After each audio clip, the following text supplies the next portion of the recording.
So ayun, mega love shoutout po sa inyong lahat. Luzon, Visayas, and Republic of Mindanao, Province of China ni Digong ang Davao City.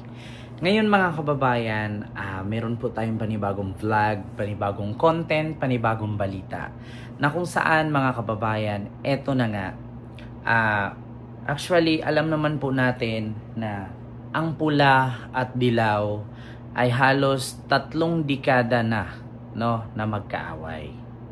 Ngunit nung panahon na tumakbo si Pangulong Bongbong Marcos pagka-presidente ng Pilipinas, ang tanging layunin niya ay ang pagkakaisa. Yun ay ang sinasabi niyang Uniteam. Ngayon mga kababayan, eto na. Alam naman po natin na ang Liberal Party ay ayaw sa mga Duterte at ayaw din kay Pangulong Bongbong Marcos. Ngunit mga kababayan, first time in the Philippine history na ang Liberal Party member na si dating Senate President or dating Senador Franklin Drilon ay kinampihan po ang Pangulo ng Pilipinas na kasalukuyang Pangulo na si Pangulong Bongbong Marcos, laban sa aligasyon at paninira ni dating Pangulong Rodrigo Roa Duterte, ang kanyang panira, ang kanyang kasinungalingan at fake news na pinapakalat patungkol sa 2025 BICAM budget. So ngayon mga kababayan, first time in the Philippine history ito na ang kalaban ni Pangulong Bongbong Marcos ay siya nang nagtanggol ngayon laban kay Duterte. So mga kababayan, tinawag po ni dating Senate President Franklin Drilon si Digong na sinungaling. Bakit? Alam naman po natin na sa loob ng ilang taon, halos dekada, na naging senador itong si Franklin Drilon, ngayon lamang itong termino na to ay wala siya. Alam niya ang bawat estilo, bawat pamamaraan at bawat takbo ng politika sa Pilipinas. At siya din po ay isa sa mga pumipirma ng mga budget noong panahon pa ni Pinoy, panahon ni Digong, panahon ni Erap hanggang sa panahon ni Gloria. So ngayon, mga kababayan, hindi naman po siguro magsisinungaling si dating Senate President Franklin Drilon pagdating sa BICAM budget.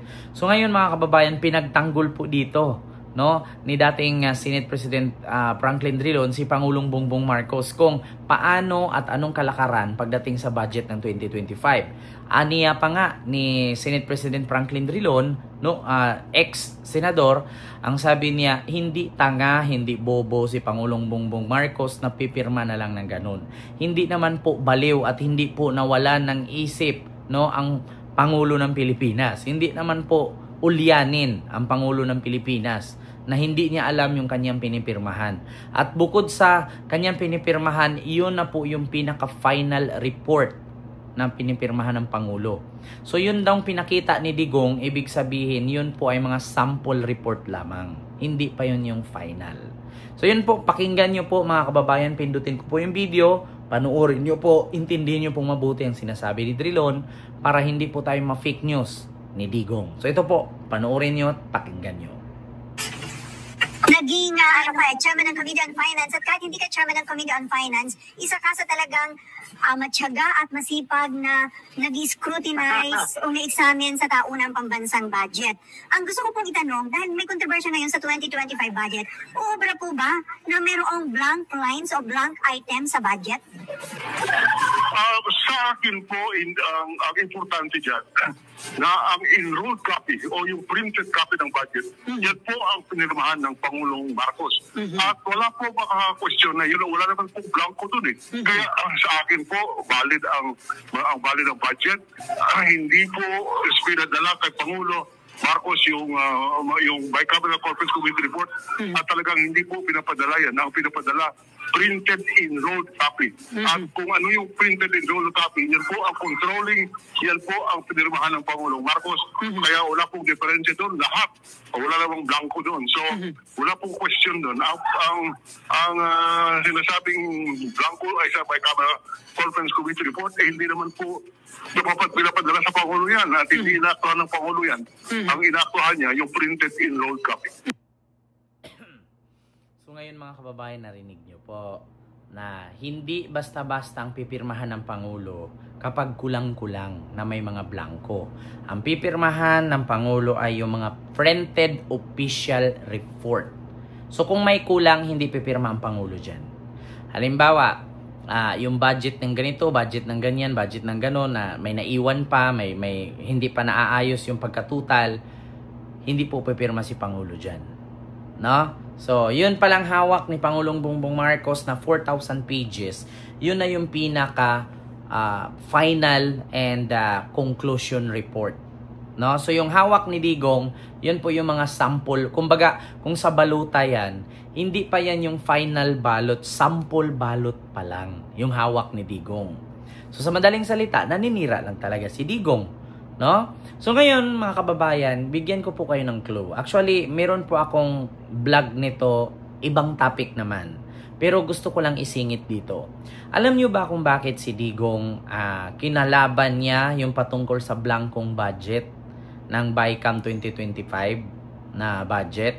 Ganito po kasi yan. Ang gustong iparating ni Duterte, ganito yan. Ang gustong ipatating ni Digong na blanco, yun palang budget ng Office of the Vice President. Ito real talk ito. Hindi ito nakakatawa, pero yun po yung pinaka-point ni Digong. Alam niyo kung bakit nasabi niya blanco-blanco? Hindi naman yun yung hanap ni Digong na mablanco eh. Yung National Irrigation Authority at yung Philippine Coconut Authority, hindi yun ang hinahanap ni Digong na blanco. Ang blanco doon, yung budget ni Sara Duterte. Na instead of 2 billion sa Office of the Vice President, 700 million na lang ang binigay na pondo ng office ni Sara. Kaya ang sabi ni Digong doon, hindi man yung mga proyekto, hindi man yung mga pondo ng ibang ahensya ang hinahanap niya doon. Ang hinahanap ni Digong ay ang budget ni Sara na 2 billion na naging 700 million na lang. Buti nga may 700 million pa. Kung ako kay Pangulong Bongbong Marcos doon, hindi ko lagyan ng budget ang Office of the Vice President. Now, which is ginawa din naman yan ni Digong noon, nung panahon ni Leni Robredo, no, ni Vice President Leni Robredo. Hindi niya binigyan ng budget, pondo ang Office of the Vice President. Kaya nga, nagreklamo nga ang opisina ni Sara, no, bakit daw nakayanan ni Leni at nagawa ni Leni na ang baba daw ng budget ng opisina niya. Kaya sumagot ang kampo ni Leni Robredo sa pamamagitan ng kanyang tagapagsalita na si Attorney Barry Gutierrez. Sabi niya, hindi kasi tamad si Leni. Si Leni kasi maraming paraan at marunong humanap ng diskarte na kung wala mang budget sa Office of the Vice President, naghahanap siya ng mga private company na handang mag-donate para itulong niya sa mga nasunugan, nabahaan, nabagyuhan. Diba, natamaan ng sakuna.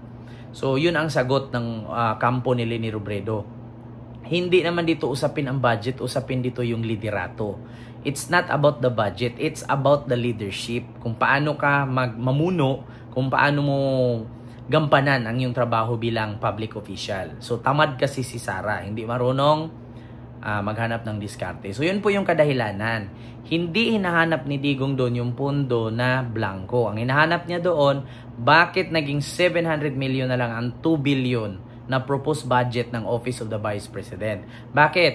Bibigyan mo ng 2 billion, lulustayin lang din naman. At bibigyan mo 2 billion, bakit? Kasi may magagamit sila sa sunod na eleksyon. Ang problema ngayon, wala silang magamit sa sunod na eleksyon, kaya nanggagalaiti ang grupo ng mga dutae. Yun po yung katotohanan.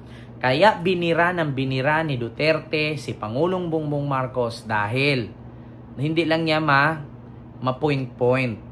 700 million na lang instead of 2 billion budget ang prinopose ng Office of the Vice President. So, yun po ang rason.